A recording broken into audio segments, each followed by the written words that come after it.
On va accueillir tout de suite et sans transition, sauf pour les applaudissements, merci bien. Ils repartent tous avec leur bouteille, quoi. C'est fou, quoi. Bien sûr, un sou est un sou. Donc je vais accueillir sans bouteille d'eau et peut-être avec autre chose. On verra si le service d'ordre a prévu l'apéro. Arthur Saint-Père et Sylvain Weber, qui sont nos deux entrepreneurs pour clôturer cette journée. Salut!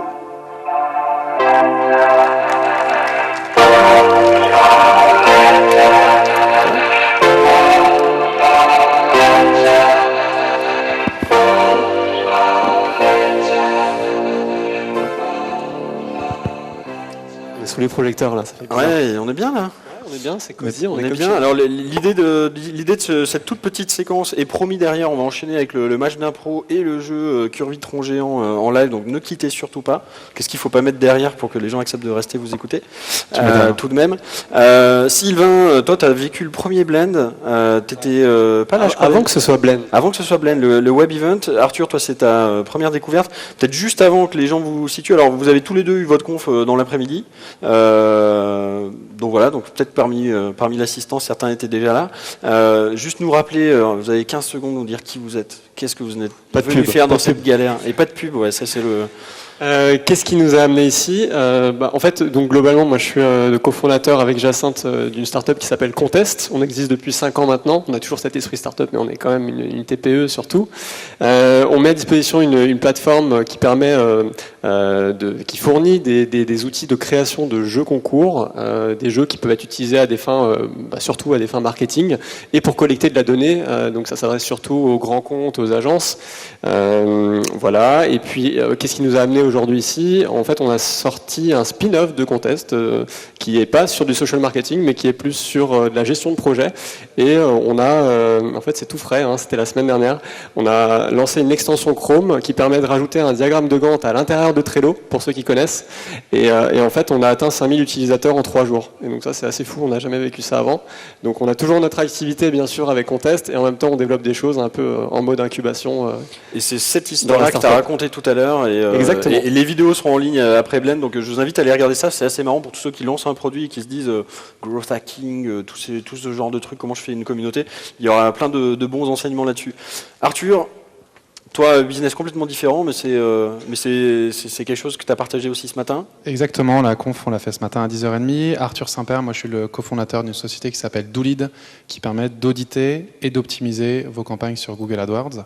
Je pense que tu viendras l'année prochaine nous raconter les rebonds différents de ta boîte, parce que si je me souviens bien, c'était du search sponsorisé qui est devenu des choses dans l'univers du durable qui est devenu on a autre chose fait encore. 3 pivots en 8 ans, donc voilà, donc on a empilé des activités différentes au sein de la même société, toujours avec une base de sémantique, d'algorithmes et puis globalement dans l'univers de la tech. Mais oui, effectivement, on a pas mal pivoté, mais c'est bien. C'est la première qualité d'un entrepreneur, c'est d'être résilient. C'est ce qu'on nous a appris en école, donc on essaie de l'appliquer au quotidien. Bon, comment s'est passée la journée ? Bah écoute, très bien, toujours un petit peu stressant l'après-midi quand il faut préparer les slides, etc. Donc j'ai moins vu de conférences l'après-midi. Le matin, j'ai beaucoup aimé celle de Nicolas Chambrier, je crois, qui nous parlait des choix techniques, mais plus de la prise de recul qui est nécessaire maintenant, surtout dans l'univers JavaScript. C'est assez impressionnant le nombre d'outils qui sont maintenant disponibles. Et donc, chez nous, chez Contest, on a 5 devs. Ils sont assez jeunes. C'est pareil, ils vont être très fonceurs sur un certain nombre de technos. Dès que c'est hype, React c'est hype, Angular c'était hype, maintenant ça l'est plus, ou ça l'est pas trop en ce moment et ça le sera demain. Donc c'est vrai que c'est des changements qui sont, enfin des choix qui sont importants pour une startup quand on se lance surtout sur un nouveau projet ou sur une refonte. Et évidemment, on a besoin de recul sur ces sujets-là, donc ça m'a pas mal touché. Et puis la seconde, c'était celle de Simon, juste tout à l'heure. Ça a parlé de pivot, et là, on peut même parler de pivot obligatoire, hein, nécessaire, de la survie même, je dirais. Et c'est vrai que j'ai eu mal pour Simon quand ça lui est arrivé, vraiment. Je ne sais pas s'il est encore avec nous dans la salle, mais je suis vraiment admiratif de ce qu'il a réussi à faire. Je pense qu'on en prend plein dans la gueule quand on est entrepreneur. On doit gérer beaucoup de merde, et là, il a eu une grosse merde à gérer réellement, quoi. Voilà. Je pense qu'il faut dire les choses honnêtement. Il faut dire les choses honnêtement, et voilà. C'est effectivement quelque chose qu'on encourage et qui, je pense, nous touche beaucoup aussi ici à Blend. Arthur ? Moi, j'aime beaucoup le mélange entre le côté à la fois très pro, très expertise des différents intervenants, et puis le côté un peu déconne, que ce soit ne serait-ce que les intitulés des confs qui sont parfois assez provocants. Moi, il y a un truc ça te change des événements parisiens, c'est sûr. Hein. Ouais, je sais pas. Moi, je suis lyonnais, donc je vais pas critiquer Paris tout de suite maintenant. Non, moi, le truc qui m'a le plus marqué, parce que j'avais zappé ça dans le programme, c'est les gamins de 8 ans en train d'apprendre à coder là à côté du buffet après le déjeuner, quoi. Je suis resté à les regarder peut-être une demi-heure. J'ai halluciné de voir. Et puis ils se parlent entre eux, on est en train de coder des trucs, machin. Enfin, on n'a jamais eu ça. Nous, même si on est de la génération Y, on n'a pas eu cette opportunité d'apprendre à coder de manière aussi simple et massive que ce qui se passe aujourd'hui. Je trouve ça super et je pense que c'est vraiment l'image que je vais retenir de la journée. Eh ben écoute, super. C'est assez marrant parce qu'en fin de compte, il y a une semaine, je savais même pas qu'on viendrait. Ça s'est fait vraiment dans le vif du sujet par rapport à... Moi, j'attendais de voir combien tu aurais de milliers d'utilisateurs. Hein. Si t'en avais eu 4... attiré par ce qui brille, en fait, c'est ça. Ouais. Sur le moment, hein, maintenant, tout reste à faire. C'est ça aussi la difficulté, c'est qu'on fait 5000 users, mais comment est-ce qu'on les maintient sur l'outil? C'est tellement facile de zapper sur le web, de passer à autre chose, de désinstaller l'app et de cliquer sur le prochain hunt de Product Hunt. Donc voilà, il faut être vigilant, il faut garder la tête froide, je pense que c'est important. Et sinon, aujourd'hui, j'ai bien aimé aussi, j'apprécie vraiment l'esprit de cette conférence à Blend, enfin le Blend WebMix par rapport à d'autres conférences à Paris. Il y a vraiment un côté où on se dit un peu plus les choses, quoi, réellement. Enfin, tu vois, le fait qu'on fasse ça, par exemple, je vois pas trop ça à Paris.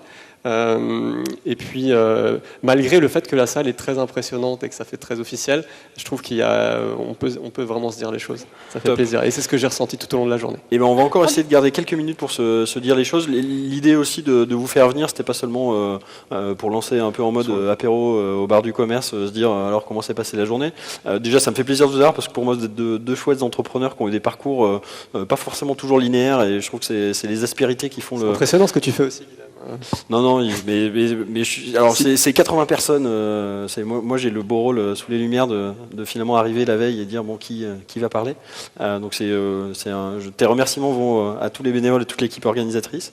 Mais c'était important aussi qu'on puisse suite au conseil qu'on a pu entendre de la part des investisseurs qui ont joué aussi le jeu un peu du cash et de dire de leur point de vue ce qui est important. On a parfois un peu tendance à croire qu'il y a un peu une distance entre les deux mondes, alors qu'en fait on est quand même tous alignés pour faire la même chose in fine. D'entendre aussi un peu vous, ce que vos différentes expériences sur Contest et puis maintenant sur Elegant, toi chez Doolid, ce que ça a pu vous apporter et qu'on partage, parce que je sais que dans la salle il y a pas mal de porteurs de projets qui sont venus voir les investisseurs aussi, et donc leur dire voilà, vous avez eu des levées de fonds, vous avez géré des post-levées de fonds, pas forcément toujours simples à gérer, dire quels seraient vos 1 ou 2 conseils principaux venant des tripes plus que du cerveau pour ceux qui sont dans la salle et qui sont peut-être en train de commencer le même chemin que celui que vous avez commencé il y a quelques années.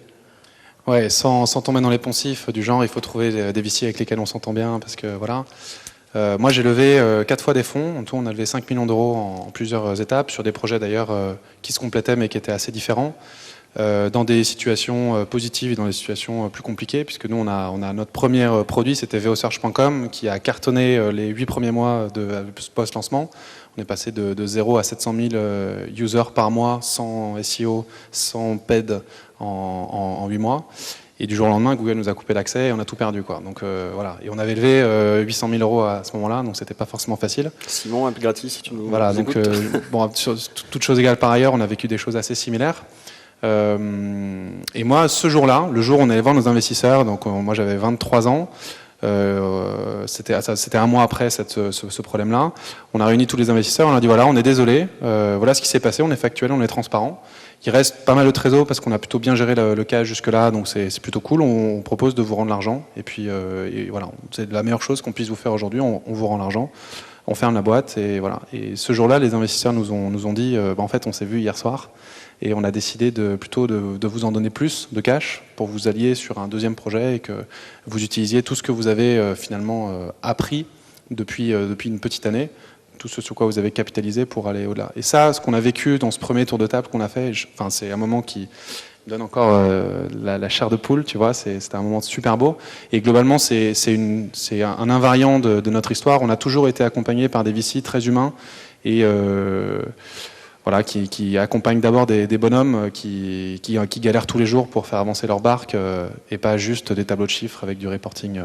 Ça, c'est un point clé. Sylvain, J'ai pas mal de choses à dire sur ce sujet. et tu as exactement 1 minute 27. D'accord, je vais être court.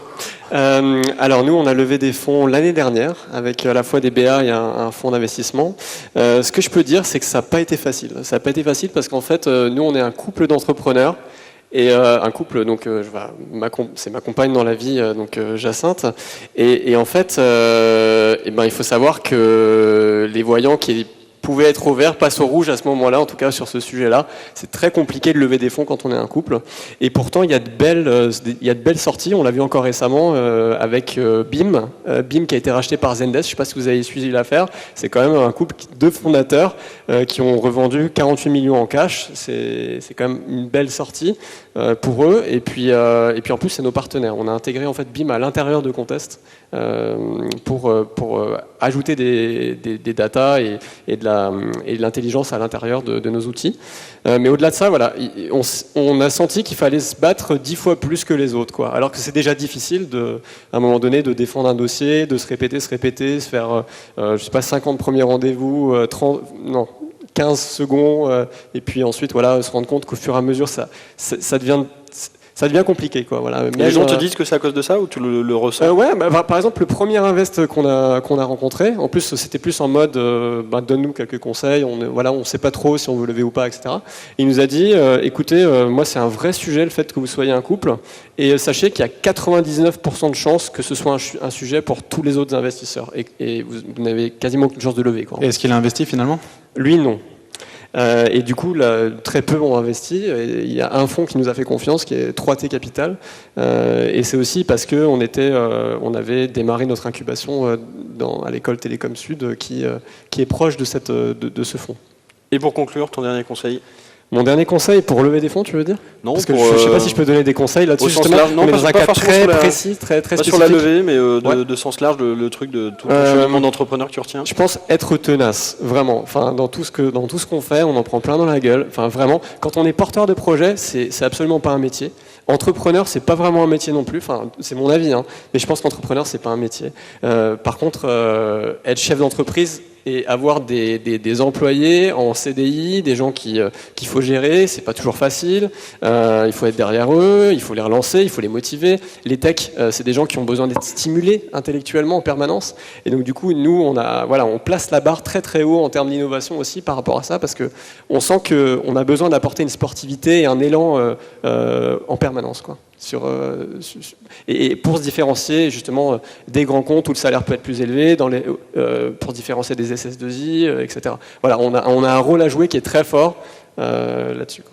Parfait, merci beaucoup pour ces conseils. C'était important de donner l'autre face de la pièce aussi après les investisseurs. Et je pense en plus que vous avez fait 2 beaux témoignages malgré la courte période, le court moment de temps qu'on vous a accordé. On est très déçus, il n'y a pas eu la bouteille de vin? Il n'y a pas eu la bouteille de vin, je pense qu'elle est derrière. Je suis très déçu aussi. On va aller jouer, alors. Je l'avais Tu vas pourtant l'entendre. promis.